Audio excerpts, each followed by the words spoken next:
You've been buying the wrong kind of art your entire life.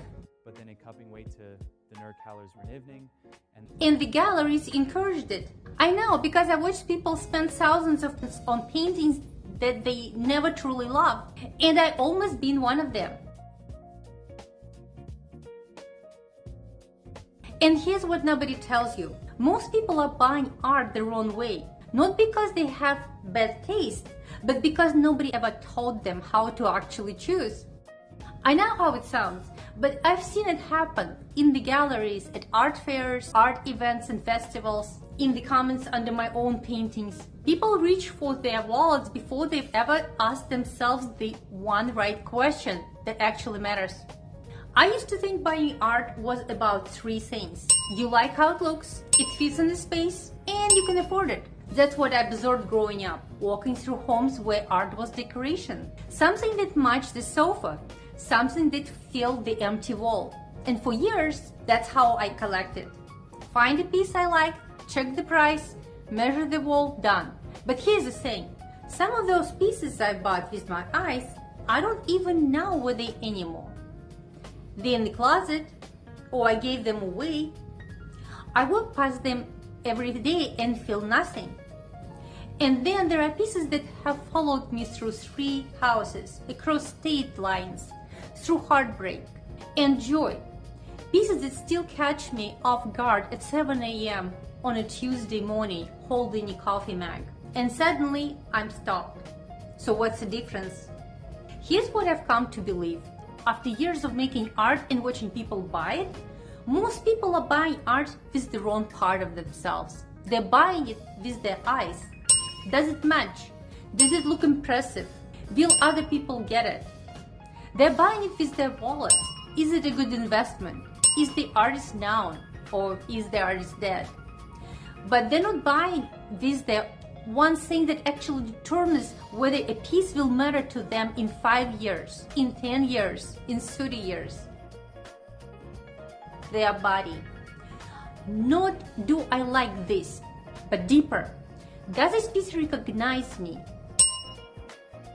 When you buy a painting that recognizes you, not impresses you, not matches your throw pillows, but recognizes something, shifts, that piece becomes part of your life in a way no investment ever could. There is a moment I've watched happen hundreds of times at art galleries, in the shows, in messages from collectors. Someone walks up to a painting and they don't say, I like it. They go quiet. The shoulders drop. Their breath changes. Something in them has been seen. That's not aesthetics. That's recognition. Your nervous system have been collecting data your entire life. Every color that moved you as a child. Every landscape that made you feel safe.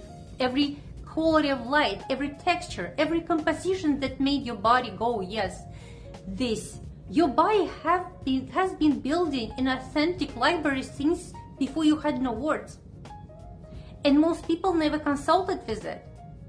The invention of photography in 1839 freed paintings from documenting reality. Once a camera could capture exactly what a face looked like, artists could finally ask, what does a face feel like? I think we're standing at a similar inflection point with how we buy art. The internet had made every painting in the world visible. AI can generate images in seconds. The old metrics, does it look good? Is it from known artists, are about to become meaningless. The only thing that has ever actually mattered is, does it recognize you? I walked through the Yale University Art Gallery not long ago. I stood in front of a Picasso, objectively one of the most important artists who ever lived. And the painting disturbed me. Not in a productive way. It disturbed me in a way I would not want to live with it. If Picasso himself handed me the painting, I would not hang it in my home. That's not a criticism of Picasso. That's me finally being honest about what moves me. Not what the textbooks say is important. Not what would impress the guests. About a year ago, I bought a painting from a well-known artist. But here's what surprised me. I didn't buy it because of the name. I didn't buy it because it was a smart investment. I bought it because when I saw it and when stood in it for the first time, I couldn't leave. Something in it recognized something in me, and I trusted that. What's fascinating is what happened after I bought it and brought it home. I thought I understood the painting when I bought it, but a month later, I noticed something new, a detail I would somehow missed, a quality of light I haven't seen before. 3 months later, something else surfaced. A year in, it's still unfolding. The painting keeps revealing itself in layers, and each layer arrives exactly when I'm ready to see it. That's how you know it's yours. Not do I like this today, but will this painting keep meeting me? Will it still have something to say next year, in 5 years? A piece that truly recognizes you doesn't give you everything at once. It keeps giving. Kind of reminds me of like a relationship. And the paintings people put in their closets, the ones bought with their social brain and forgotten, those paintings said everything they had to say in the first 5 minutes. There was nothing left to discover. If you ever stood in front of a painting and felt something you couldn't quite name, something that made you feel less alone, seen more like yourself, you are in the right place here. Subscribe if you want to keep following this journey. So here's the refrain.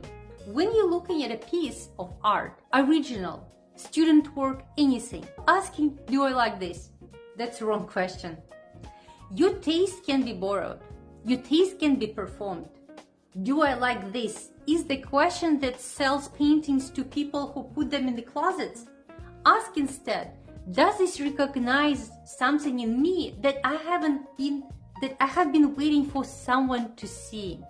Let me make it concrete. 3 things to notice.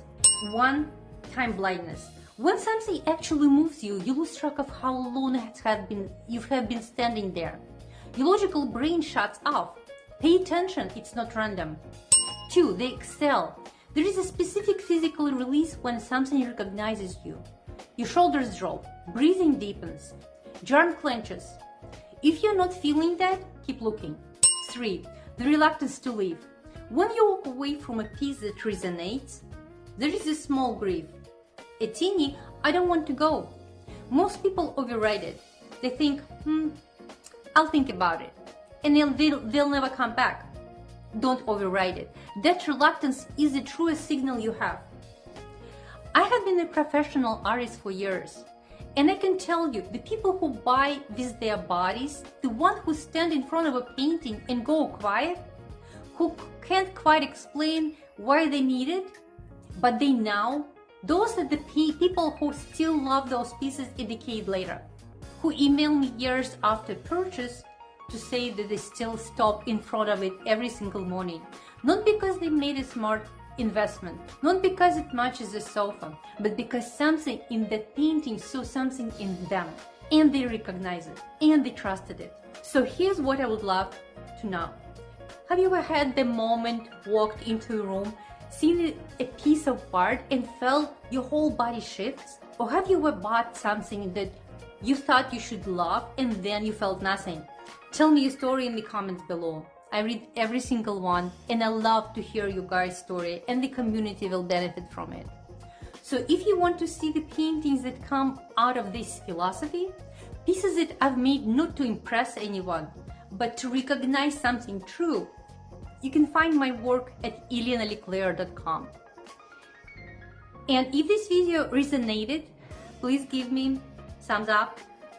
It really helps me to keep going, and please subscribe to my channel. So, all my love, see magic everywhere. Bye!